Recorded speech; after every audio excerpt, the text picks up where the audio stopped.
当吴柏林来到日本的南极科考站时，他与叶晨的直线距离大概在400公里左右。日本科考站和北欧科考站一样，周围都是一样的荒凉，且没什么邻居。怪就怪南极这块地方实在太大，有限的一些国家过来建设有限数量的科考站时，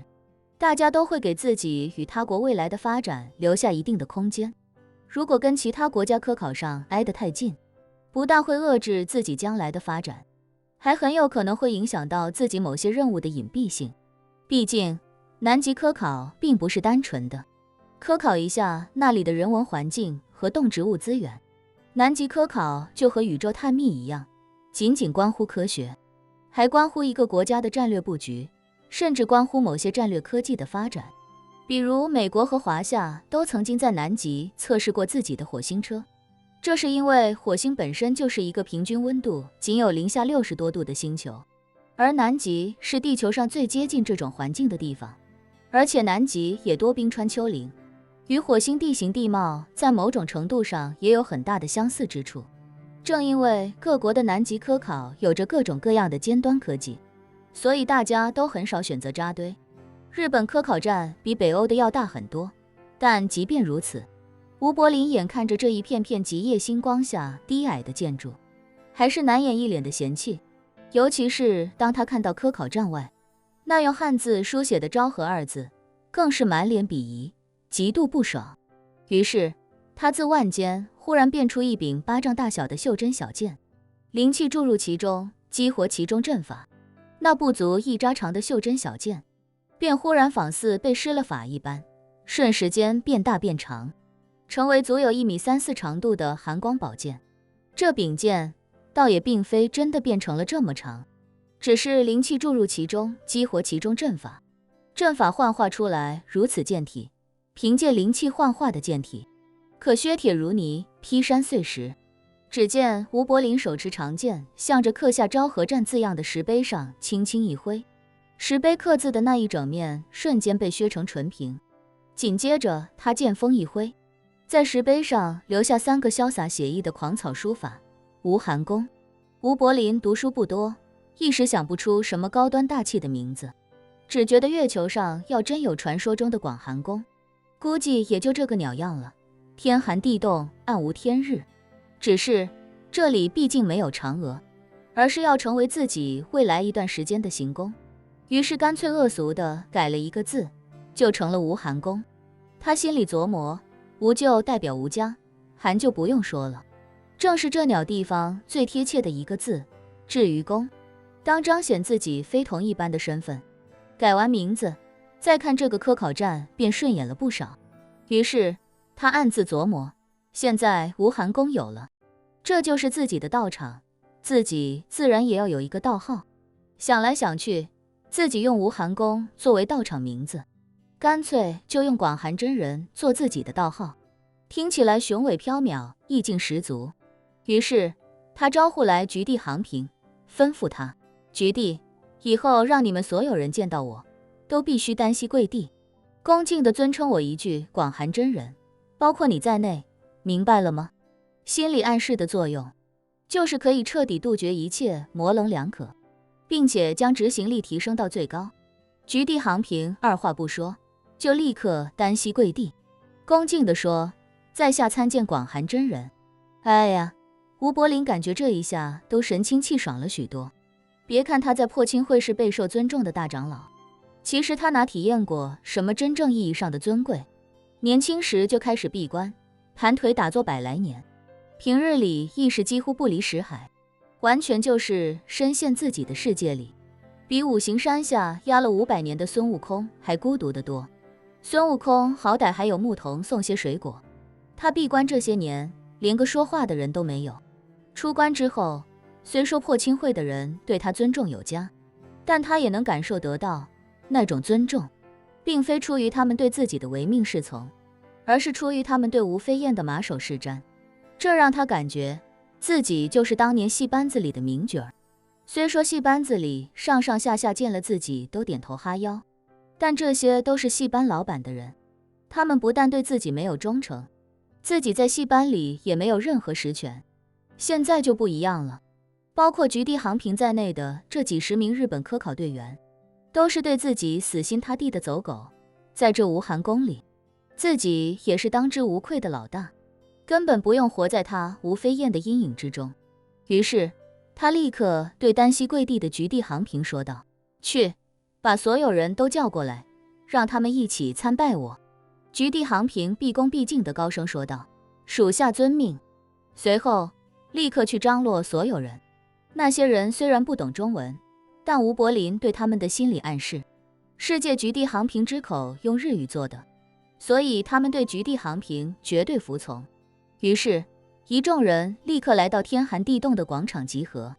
在无寒宫的石碑前，局地航平用日语告诉他们，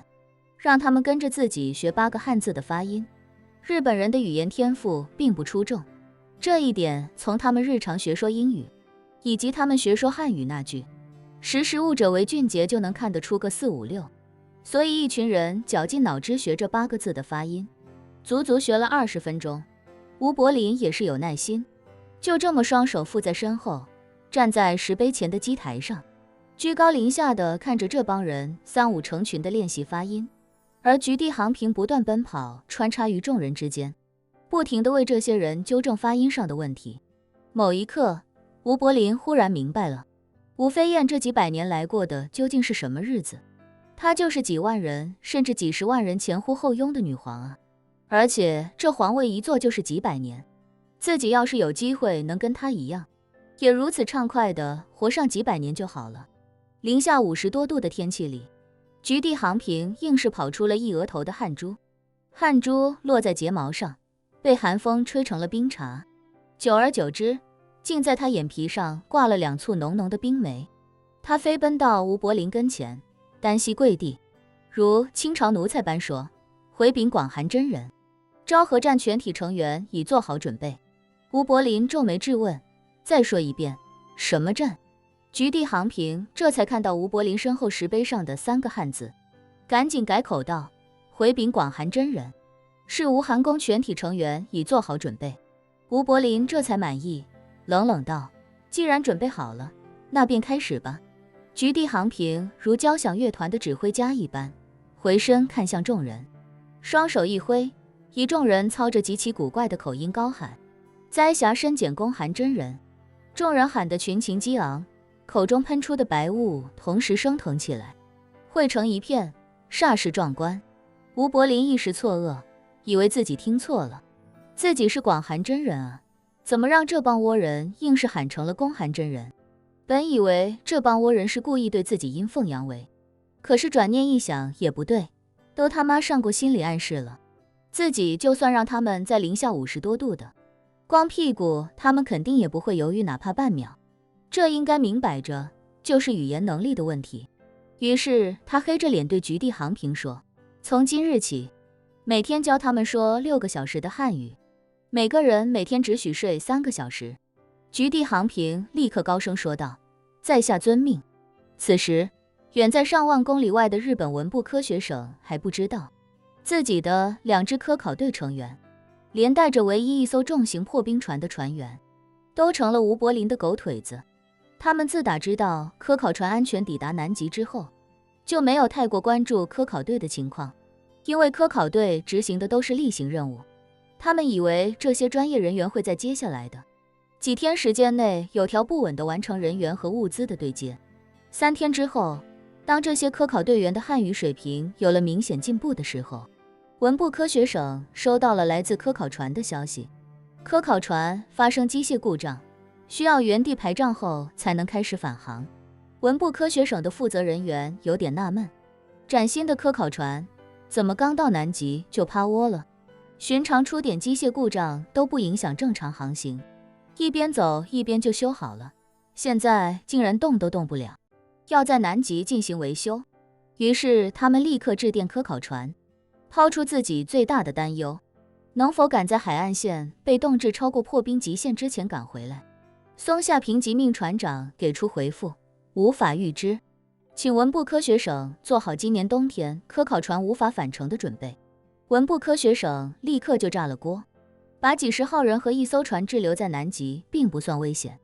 毕竟船上和科考站的物资充沛，足够这些人一直带到南极的夏季来临。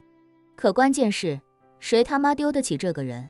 科考船出港的消息，虽然谈不上全民都热切关注，但毕竟还是有一部分极地爱好者和科考队家属关注。这要是回不来，传出去传到国内，丢的不就是他们文部科学省的脸吗？要是传到国外，那丢的就是整个日本科学界的脸。这可不是文部科学省自己杞人忧天，这是有前车之鉴的。就在不久之前，美利坚2个宇航员因为星际客机故障，原定8天的任务硬是在太空中困了286天。其中一个大姐瘦成了皮包骨头的画面震撼了全世界， NASA 的脸都快丢尽了。前有美国宇航员被困太空，后有日本科考员被困南极，这要是传出去，也够文部科学省喝一壶的。虽说日本这年头部实行第一责任人剖腹谢罪的优良传统了，但上吊自杀的传统在日本一直都还是有的。比如福岛核事故的负责人佐藤康博，知道自己捅了大篓子，最终选择以死谢罪。要是极地科考出了重大纰漏，搞出国际丑闻，